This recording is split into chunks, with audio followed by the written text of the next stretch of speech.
का से कहानी में आपका स्वागत है दोस्तों। तो चलिए एक और नया कारनामा सुनते हैं हम शेख चिल्ली का। जब शेख चिल्ली चोरों के संग चले थे चोरी करने के लिए। एक बार अंधेरी रात में मियाँ शेख चिल्ली अपने घर की ओर चले जा रहे थे। तभी अचानक उनके पास से 4 चोर गुजरे। चुपचाप आगे बढ़ रहे चोरों के पास जाकर मियाँ शेख चिल्ली ने उनसे पूछा कि आप सब इस वक्त जा कहाँ रहे हैं। चोरों ने सोचा कि मियाँ शेख चिल्ली भी उन्हीं की तरह कोई चोर है और साफ साफ बता दिया कि हम चोर हैं और हम चोरी करने जा रहे हैं।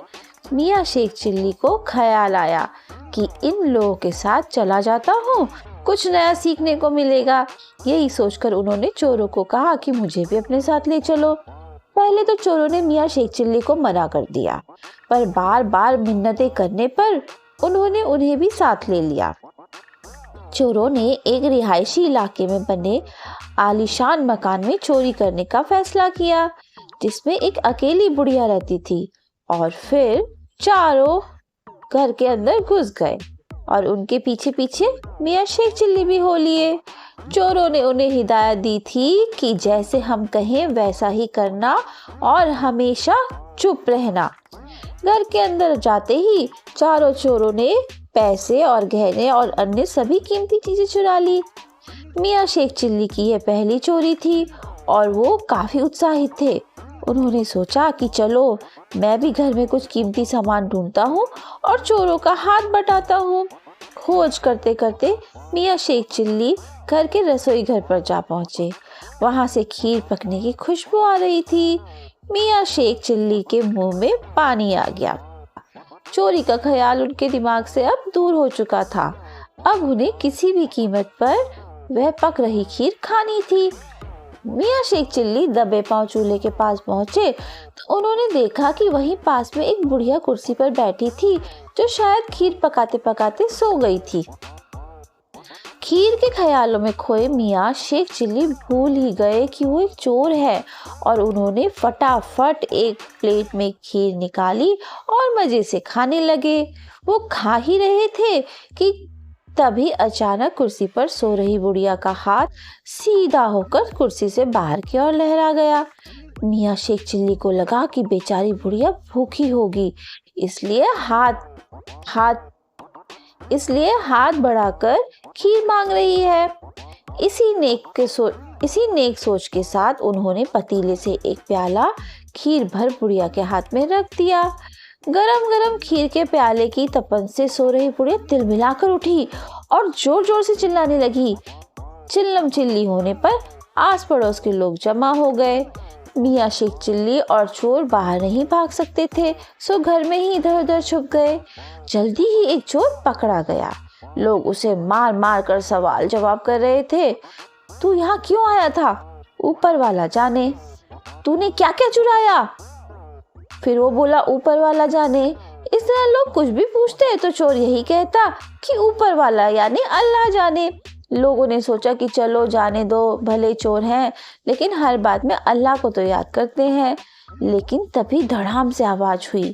मियाँ शेख चिल्ली जो ठीक ऊपर छत्ती पर छुपे थे नीचे कूद पड़े और चोर को थप्पड़ जड़ते हुए बोले, सारा कर्म तुमने और तुम्हारे 3 साथियों ने किया, लेकिन तुम हर बात में तुम मेरा नाम ले रहा है। ऊपर वाला जाने। भाइयों मैं कुछ नहीं जानता, मैं तो बस ऐसे ही इनके साथ हो लिया था। फिर क्या था, लोगों ने बाकी 3 चोरों को भी खोजा और उनकी खूब धुनाई करी और मौके का फायदा उठाते हुए मियाँ शेख चिल्ली पतली गली से निकल लिए। एक बार मियाँ शेख चिल्ली के भाई बीमार पड़ गए। इस बात की खबर पाते ही मियाँ शेख चिल्ली ने अपने भाई की खैरियत पूछने के लिए चिट्ठी लिखने की सोची।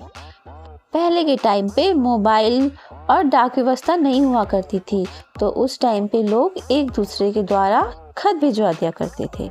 मियाँ शेख चिल्ली ने अपने गांव में नाई से चिट्ठी पहुंचाने को कहा, पर उनके गांव का नाई पहले से ही बीमार चल रहा था, सो उसने मना कर दिया। गांव में फसल पकी होने के कारण दूसरे अन्य नौकर या मुसाफिर का मिलना भी मुश्किल हो गया था। तब मियाँ शेख चिल्ली ने सोचा कि मैं खुद ही जाकर भाईजान को चिट्ठी दे आता हूँ। अगले ही दिन सुबह सुबह मियाँ शेख चिल्ली अपने भाई के घर रवाना हो गए। शाम तक वह उनके घर भी पहुंच गए।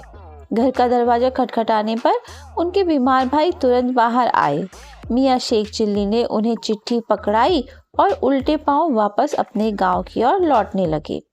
तभी उनके भाई उनके पीछे पीछे दौड़े और उन्होंने रोककर बोला, "तू इतनी दूर से आया है तो घर पे तो आ, मुझसे गले तो मिल, नाराज है क्या मुझसे?"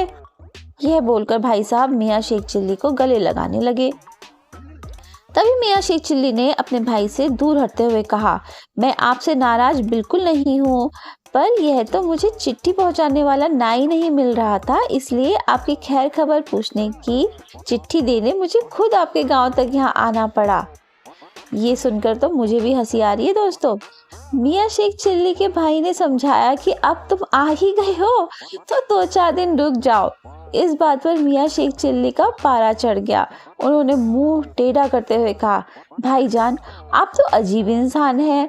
आपको यह बात समझ नहीं आती कि मैं यहाँ नाई का फर्ज अदा करने आया हूँ। मुझे आपसे मिलने आना होता तो मैं खुद चला आता, नाई के बदले थोड़ी आता।" तो कैसी लगी आपको ये मजेदार कहानी? तो कमेंट बॉक्स में जरूर बताएं, और आपको किस तरह की कहानियां सुननी पसंद है वो भी मुझे कमेंट में बताएं, ताकि मैं उस तरह की कहानियां आपको सुना सकूं।